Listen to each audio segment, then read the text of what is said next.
اور कोर्ट की तरफ से भेजे गए 3 नोटिस के बावजूद भी वो कोर्ट में पेश नहीं हुई। और चौधरी प्रोडक्शंस को बीट करना चाहती हूँ, रूबी इकरार को क्यों लगता है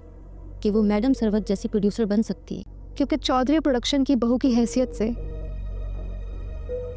चौधरी प्रोडक्शन के मुकाबले पर अपना ड्रामा चलाना चाहती हूँ।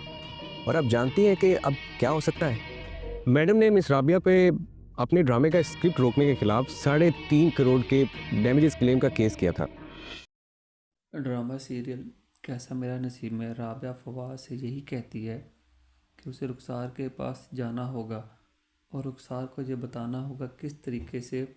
मैडम सरवत ने राबिया पर जो डैमेज क्लेम्स में उनका जो केस किया था, इसलिए फवाद जो है वो राबिया की हदायत के मुताबिक रुखसार के पास जाएगा और रुखसार से कहेगा कि मैडम सरवत ने मिस राबिया पर अपने ड्रामे का स्क्रिप्ट रोकने के खिलाफ 3.5 करोड़ डैमेज क्लेम का केस किया था और कोर्ट की तरफ से भेजे गए नोटिस के बावजूद वो कोर्ट में पेश नहीं हुई। और आप जानती हैं कि अब क्या हो सकता है। अब हम राबिया रहमान को गिरफ़्तार करा सकते हैं तो रुखसार जो है वो काफ़ी ज़्यादा खुश हो जाएगी और वो यही समझेगी कि शायद इस तरीके से को फंसा सकती है और उसे गिरफ़्तार करा सकती है, क्योंकि यहाँ पर राबिया को अच्छे तरीके से पता है कि सरवत के ख़िलाफ़ वो फ्रॉड का केस करने वाली थी।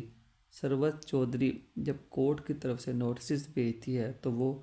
नोटिस राबिया तक पहुँचने से पहले ही चोरी करवा लिया करती थी। और तीसरा नोटिस जब उसका आदमी चोरी कर रहा था तो उस वक्त फवाद ने उसे पकड़ लिया था और फिर फवाद ने ही राबिया को ये बताया था कि आप सरवत चौधरी पर फ्रॉड का केस कर सकती हैं और जुर्माने के तौर पर आपको अच्छी खासी रकम जो है सरवत चौधरी को देना होगी। अब ये बात जो है फवाद को रुखसार बताता है कि क्योंकि राबिया ने उसको ऐसा करने को कहा होता है। रुखसार जब इस सिलसिले में काम करेगी तो राबिया जो है रुखसार का फ्रॉड का केस दायर कर देगी और इस तरीके से राबिया जो है वो रुखसार को पकड़वाने वाली है और फिर किस तरीके से उसे फंसाने वाली है। रुखसार को इस बात का बिल्कुल भी अंदाज़ा नहीं है, क्योंकि रुखसार तो यही समझ रही होगी कि शायद अब वो राबिया को जेल की सलाखों के पीछे भेज देगी और राबिया को गिरफ़्तार करा देगी। लेकिन उसे पता नहीं है कि राबिया यहाँ पर रुखसार के ख़िलाफ़ क्या कुछ करने वाली है। उधर आयज़ा जो कि आई होती है राबिया से मिलने के लिए और यहाँ पर उसकी रूबी से भी मुलाकात हो जाती है। जब राबिया जो है रूबी का इंट्रोडक्शन करवाती है आयज़ा के साथ, उस वक्त यही कहती है कि ये आर्य प्रोडक्शन की सीईओ हैं। और जब रूबी बताती है कि आयज़ा को